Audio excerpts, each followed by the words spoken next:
Okay, welcome friends. Physics part 2 में आपका स्वागत है। ठीक है, तो आज अपन मतलब अपना चैप्टर तो वही चल रहा है, भौतिक जगत है ना। पिछले चैप्टर में अपन ने क्या भौतिक से संबंधित कुछ चीज़ें देखी थी, है ना, मतलब डेफिनेशन वगैरह, है ना, बेसिक चीज़ें देखी थी, है ना, पिछले लेक्चर में। यार अगर नहीं देखा हो तो प्लीज़ देख लेना पहले, वो है ना, उससे थोड़ा आइडिया हो जाएगा।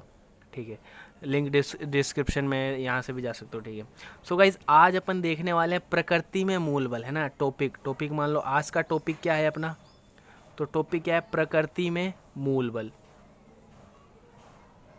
है ना। गाइज ये अभी स्टार्ट ही है, इसलिए और भी बल होते हैं, लेकिन अपन कुछ बलों के बारे में पढ़ेंगे ना। मतलब क्या, ऐसा मान लो टाइप्स ऑफ फोर्सेस।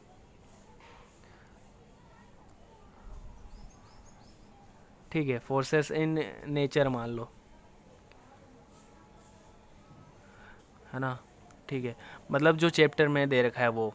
ठीक है, तो पहले तो मान लो बल की डेफिनेशन देख लो, है ना। बल, अपन बल, है ना, नॉर्मली बल कहते किसे हैं। ठीक है, आपने तो पढ़ा ही है ना, 9th 10th में आ ही जाता है ना, 7th 8th से सुनने लग जाते हैं। तो बल, तो बल की जो नॉर्मल डेफिनेशन होती है वो क्या होती है।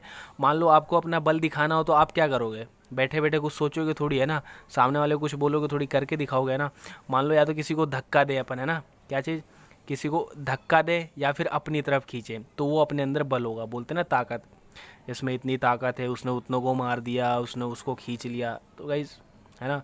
तो बल तो क्या कहते हैं, मान लो नॉर्मल डेफिनेशन क्या बोल सकते हैं अपन, किसी वस्तु का मतलब अभिकर्षण या अपकर्षण, है ना, किसी वस्तु को खींचना अथवा धक्का देना, है ना। क्या बोल सकते हैं, किसी वस्तु को खींचना, है ना, खींचना खींचना, है ना, मतलब अपनी तरफ खींचना, है ना। तो इसको साइंस में क्या बोलेंगे, अभिकर्षण, है ना। अभी का मतलब अंदर की ओर, कर्षण मतलब खींचना, है ना। तो अंदर की ओर आकर्षण करना, जो भी आकर्षित करना, है ना, खींचना, या किसी वस्तु को अपनी ओर खींचना या धक्का देना, है ना,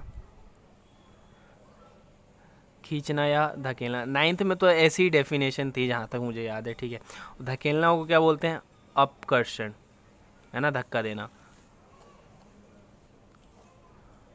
किसी वस्तु को खींचना या धकेलना, है ना, मतलब धक्का देना, क्या, अपकर्षण, है ना, क्या कहलाता है, बल कहलाता है। नॉर्मल सी डेफिनेशन थी, पता है आप में से कईयों को आती होगी, छोटी सी बात है ना। ठीक है, अब अपन किस पे टॉपिक पे चल रहे हैं, प्रकृति में मूल बल, है ना। तो अब कुछ फोर्सेस के बारे में देखेंगे अपन, है ना।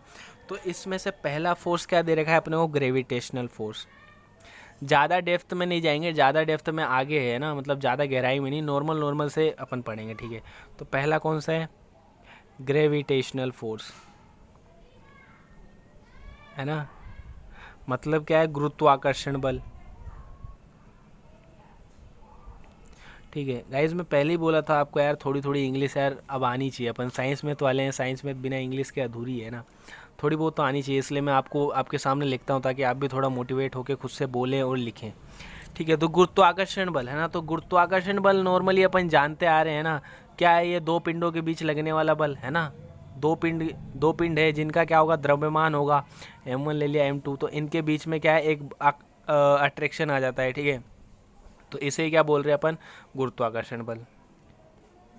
ठीक है, डेफिनेशन में क्या लिख सकते हैं, तो क्या बोल सकते हैं, तो मान लो किन्हीं भी दो पिंडों के बीच, है ना, एक मिनट, किन्हीं दो पिंडों या द्रव्यमानों के बीच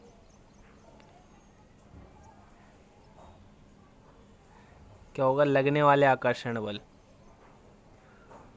पिंडों के बीच उनके द्रव्यमान के कारण, है ना, एक मिनट, उनके मास, है ना, द्रव्यमान को क्या बोलते हैं, मास, है ना, इसलिए M1 M2 लिखा है मैंने, मास के कारण लगने वाले आकर्षण बल को, आकर्षण या प्रतिकर्षण जो भी बल हो, है ना, क्या कहते हैं, गुरुत्वाकर्षण बल कहते हैं, गुरुत्वाकर्षण बल कहते हैं। अब इसका अपन ने जब 9th में पढ़ा था तो इसका फॉर्मूला भी था, F बराबर क्या था, G M1 M2/r², है ना। मतलब उनके गुणनफल के तो समानुपाती और दूरी के व्युत्क्रमानुपाती, ये आगे है अपना, है ना, ज़्यादा लोड लेने की जरूरत नहीं, अपने को केवल इससे ही काम है।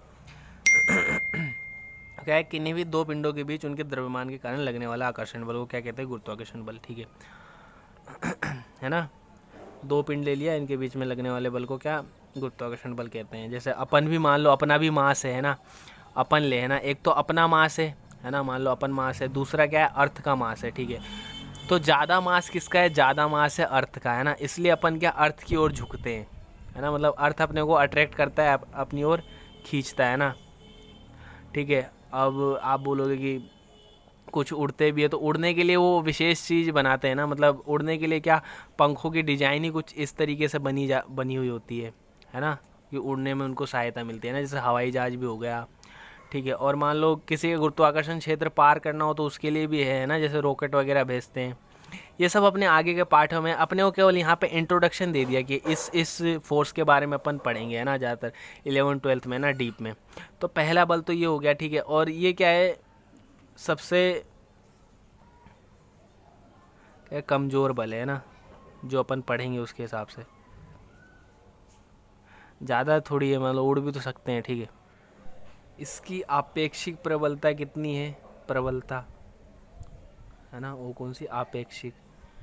अब आपेक्षिक क्या होता है, ये आगे आ जाएगा वर्ड, है ना, ये बहुत बड़ा वर्ड है वैसे तो, लेकिन प्रबलता है ना, तुलना के आधार पर है ना। तो आपेक्षिक प्रबलता कितनी है इसकी, 10⁻39 है ना। तो अब देख लो 10⁻39, अगर घात माइनस में होती है तो 1/10⁻39 है ना, नीचे ले आते हैं। ठीक है, अब यहाँ पे अब करते जाओ है ना, तो बहुत कम हो जाएगा। ठीक है इसलिए क्या है, थोड़ा सबसे कमज़ोर बल है ना। अब दूसरा देखें अपन। ठीक है, पहला फोर्स तो ये दिया हुआ है अपने बुक में। ठीक है, दूसरा क्या है, विद्युत चुंबकीय बल, है ना, क्या है, विद्युत चुंबकीय बल, है ना। तो इसको इंग्लिश में क्या बोलते हैं, EMT फोर्स, है ना, इलेक्ट्रोमैग्नेटिक फोर्स, इलेक्ट्रोमैग्नेटिक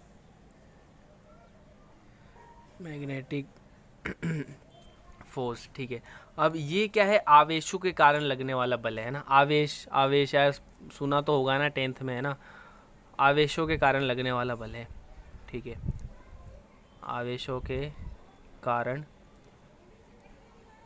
लगने वाला बल है। ठीक है, और बल भी कौन सा, विद्युत बल है ये एक तरीके से। ठीक है, विद्युत बल है ना, करंट में आ जाता है। ठीक है, विद्युत चुंबकीय बल। ठीक है, तो आवेश अपन ने देखे हैं क्या, दो टाइप के होते हैं, एक प्लस क्यू और एक माइनस क्यू, है ना, मतलब एक प्लस चार्ज होता है, एक माइनस चार्ज होता है।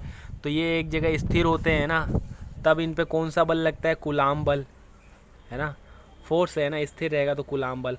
और जब ये गति करेंगे, है ना, जब क्या करेंगे, ये गति करेंगे, है ना, ठीक है, तब इन पे कौन सा बल कार्य करता है, चुंबकीय बल।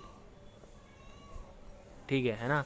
जैसे यार अपने पास मान लो कि लाइट आती है ना, ये करंट वगैरह आती है खम्भों से, है ना, मान लो खम्भे से क्या है करंट वगैरह आ रही है। ठीक है, तो इन करंट में क्या होते हैं, चार्ज ही तो होते हैं ना, मान लो इनको चार्ज होते हैं। ठीक है, फिर इनमें क्या पोटेंशियल दिया जाता है, तो ये चार्ज क्या आगे बढ़ते हैं। मान लो कोई चार्ज यहाँ था, फिर यह यहाँ आएगा, फिर ये यहाँ आएगा, फिर मान लो ये कनेक्शन क्या है अपने घर से जुड़ा हुआ है ना, तो क्या अपने घर में वो चार्ज अपने घर में आएगा, है ना। तो ऐसे करके चार्ज आता है। तो इस समय जब ये गति कर रहा होता है ना, तब ये क्या करते हैं, एक चुंबकीय क्षेत्र उत्पन्न करते हैं ना, चुंबकीय प्रभाव दर्शाते हैं, है ना, चुंबकीय प्रभाव दर्शाते हैं मतलब चुंबकीय क्षेत्र उत्पन्न करते हैं, है ना। जैसे मान लो चुंबक है, चुंबक के पास किसी लोहे को ले जाते हैं ना, उनको भिड़ाओ मत, है ना, थोड़ी सी पहले से वो खींचने लगता है ना, तो वो क्या है एक चुंबकीय प्रभाव दर्शा रहा है। ठीक है, और वो उस पर बल लगा के अपनी ओर खींच लेता है, वैसे ही तो, है ना। तभी तो मान लो अब आपको, जैसे आपने देखा हो, है ना, चुंबकीय बल उत्पन्न करता है, तभी तो।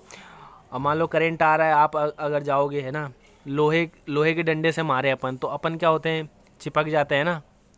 जैसे अब लोहा क्या होता है, चुंबक में भी चिपकता है ना, लोहा क्या होता है, चुंबक में भी चिपकता है, और लोहा क्या है, इसमें भी चिपकता है। तो इसमें चिपकने का यही रीज़न है ना, क्या चुंबकीय क्षेत्र उत्पन्न हो जाता है। ठीक है, फिर उस पर क्या चुंबकीय बल लगता है, और वो क्या होता है, उसको खींच लेता है अपनी ओर। ठीक है, फिर अपने अंदर करंट आता है, तो करंट से क्या होता है, वो जो आवेश उस लोहे पे होते हैं ना, वो आवेश क्या होता है, अपने ऊपर आता है ना, वो आवेश अपने ऊपर से कहाँ चला जाता है, पृथ्वी में, है ना। यही कारण है। ठीक है, यही कारण है। और ये क्या है, गुरुत्वाकर्षण बल से प्रबल है है ना, गुरुत्वाकर्षण बल से क्या है, प्रबल है, ठीक है। तो कितना प्रबल है, तो 10 की घात 36 गुना, है ना, 10 की घात 36 गुना इससे प्रबल है, ठीक है। इसकी अगर आपेक्षिक प्रबलता देखी जाए ना, प्रबलता देखी जाए तो कितनी है, 10 की घात -13, है ना। मतलब है तो ये भी कमी, लेकिन फिर भी इससे तो गुरुत्वाकर्षण से काफ़ी ज़्यादा है, ठीक है। तो दो फोर्स हो गए गाइस, एक गुरुत्वाकर्षण बल, विद्युत चुंबकीय बल, ये क्या आवेशों के कारण लगने वाला बल है ना। फिलहाल इतना, ये बहुत सारी चीज़ें ना, आवेश दो प्रकार के होते हैं, आवेशों में भी बहुत सारी चीज़ हो जाती है ना, आकर्षण, प्रतिकर्षण, नॉर्मल अपन इतना देख रहे हैं, ठीक है।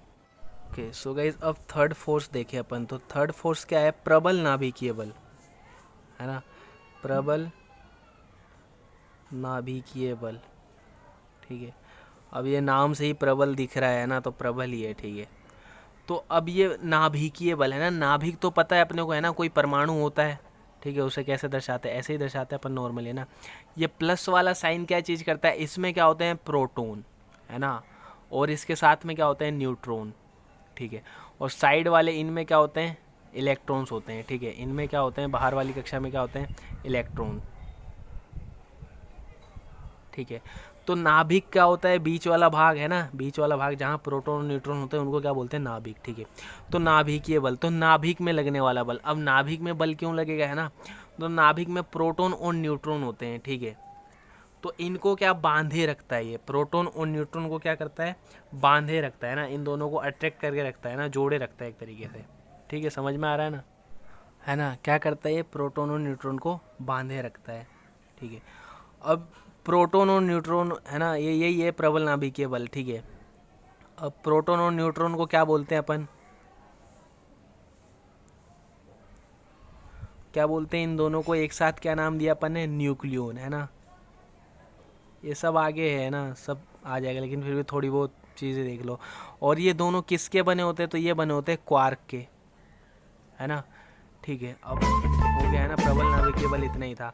और ये क्या होता है, विद्युत चुंबकीय बल का कितना होता है, 100 गुना। विद्युत चुंबकीय बल का कितना होता है, 100 गुना, है ना। विद्युत चुंबकीय बल कितना होता है, 10 की घात -3, एक मिनट, है ना, सॉरी गाइज, ये क्या है, -3 से लेकर 10 की घात -2 तक होता है ना, ठीक है। सॉरी वो गलत हो गया है ना, कोई बात नहीं, ठीक है। तो ये कितना होता है, विद्युत चुंबकीय बल का 100 गुना, ठीक है। अब अगला वाला फोर्स देखते हैं फटाफट, है ना, इतनी इन्फॉर्मेशन है यार अपने जानने लायक, ठीक है। अगला वाला क्या है, दुर्बल नाभिकीय बल, ठीक है, दुर्बल नाभिकीय बल। ये क्या होगा, स्ट्रॉन्ग न्यूक्लियर फोर्स, ये क्या हो जाएगा, वीक न्यूक्लियर फोर्स, ठीक है। अब इसमें क्या होगा, नाभिक होगा ना, उसको क्या करते हैं, तोड़ा जाता है, नाभिक को क्या करते हैं, तोड़ते हैं, है ना, नाभिक को तोड़ते हैं। नाभिक को तोड़ने का मतलब क्या है, प्रोटॉन और न्यूट्रॉन होते हैं ना, तो या तो न्यूट्रॉन निकालेंगे, प्रोटॉन भी निकलते हैं ना, न्यूट्रॉन भी निकाल सकते हैं, ठीक है। तो नाभिक को तोड़ना होता है, नाभिक को तोड़ने के लिए एक फोर्स अप्लाई करते हैं, तब नाभिक का बल क्या हो जाता है, कम हो जाता है ना, दुर्बल नाभिकीय बल। जैसे ये सब कब होता है, बीटा 6 के दौरान, है ना। बीटा 6 क्या होता है, ये सब आगे की प्रोसेस है ना। तो नॉर्मली है ना, बीटा 6 में क्या होता है, एक इलेक्ट्रॉन, है ना, एक इलेक्ट्रॉन प्लस एक न्यूट्रॉन, है ना, न्यूट्रॉन पे कोई चार्ज नहीं होता इसलिए जीरो रखते हैं। ये क्या होते हैं, बाहर निकलते हैं किसी परमाणु से बाहर निकलते हैं ये, है ना। न्यूट्रॉन तो कहाँ से निकलेगा, नाभिक से, और इलेक्ट्रॉन कहाँ से निकलेगा, परमाणु से, है ना। तो ये होता है बीटा 6। तो इस समय नाभिक क्या हो जाता है, कमज़ोर हो जाता है, दुर्बल नाभिकीय बल काम करता है इसमें, ठीक है ना। अब इन दोनों को क्या बोलते हैं, न्यूट्रिनो बोलते हैं, ठीक है, न्यूट्रिनो, है ना, न्यूट्रॉन नहीं, न्यूट्रिनो, ठीक है। अब चारों फोर्स हो गए ना। अब इन फोर्स के बारे में शॉर्ट में देखते हैं ना क्या है। ओके गाइस, ये कोई सारणी है ना, पन्ने बनाइए, बुक की है, ठीक है। तो ये क्या फोर्स है और इसके बारे में जानकारी है, ठीक है। तो गुरुत्वाकर्षण बल, आपेक्षिक प्रबलता कितनी है, 10 की घात -39, -39 जानते हो बहुत कम होता है ना, ठीक है। परास क्या है, अनंत, है ना, मतलब अनंत दूरी तक काम कर सकता है ये, है ना, कहाँ तक लग सकता है वो, परास वही है ना, रेंज। और जिसके बीच लगता है, तो किसके बीच लगता है, विश्व में स्थित सभी पिंड, है ना, सभी पिंड के ऊपर लगता है, ठीक है। दुर्बल नाभिकीय बल, है ना, तो नाभिकीय बल है ये, है ना। तो आपेक्षिक प्रबलता तो कितनी है, 10 की घात -13, और परास क्या है, बहुत कम। अब नाभिक यार होता ही इतना सा है, है ना। इतना सा तो मैं बहुत ज़्यादा बोल दिया, बहुत छोटा होता है। अपने को पता है ना, परमाणु वो चीज़ है जब किसी पदार्थ के टुकड़े किए जाए ना, किसी पदार्थ के टुकड़े किए जाए तो लास्ट वाला टुकड़ा जिसका और टुकड़ा नहीं किया जा सकता उसको बोलते हैं परमाणु। और परमाणु भी आगे बटा होता है ना, परमाणु के अंदर क्या होता है, नाभिक। तो नाभिक की दूरी और कम हो गई है ना, तो ये क्या हो जाएगी 10⁻⁻16 मीटर परास है इसकी लगभग, है ना, ठीक है। और कुछ मूल कण इलेक्ट्रॉन एवं न्यूट्रॉनों इन पर ही लागू होते हैं, ठीक है, अपन ने पढ़ा है, ठीक है। फिर थर्ड है विद्युत चुंबकीय बल, तो इसकी परास क्या है 10⁻²। इसकी भी रेंज क्या है अनंत, और आवेशित कणों के बीच में ही लगता है, ये अपन ने देख लिया ना, कण आवेशित होंगे तभी तो चुंबकीय क्षेत्र उत्पन्न होगा और चुंबकीय बल काम करेगा, विद्युत चुंबकीय बल काम करेगा, ठीक है।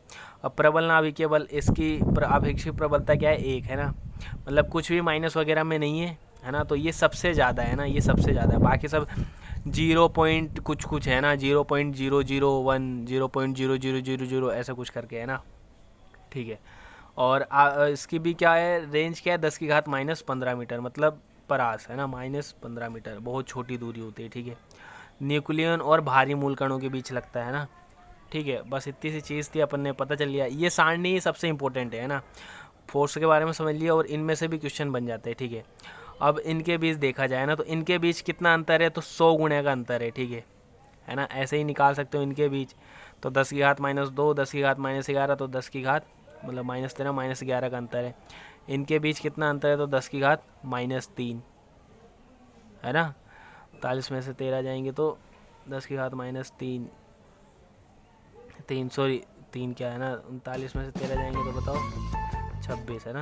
सॉरी, मैं कुछ और सोच रहा था, 10⁻−26 का अंतर है, ठीक है भाई, समझ में आया होगा, है ना। अब क्या अपन अगला चैप्टर देखेंगे ना, राशि वगैरह के बारे में समझेंगे उसमें, ठीक है। सो गाइस, आप पसंद आया तो लाइक शेयर सब्सक्राइब जरूर करना। और अभी तो शुरुआत ही है ना, शुरुआत में समझते हो थोड़ा परफेक्ट नहीं हो सकते, है ना, धीरे धीरे करके अपन भी परफेक्ट हो जाएंगे, है ना, ठीक है। धन्यवाद गाइस, मिलते हैं अगले लेक्चर में।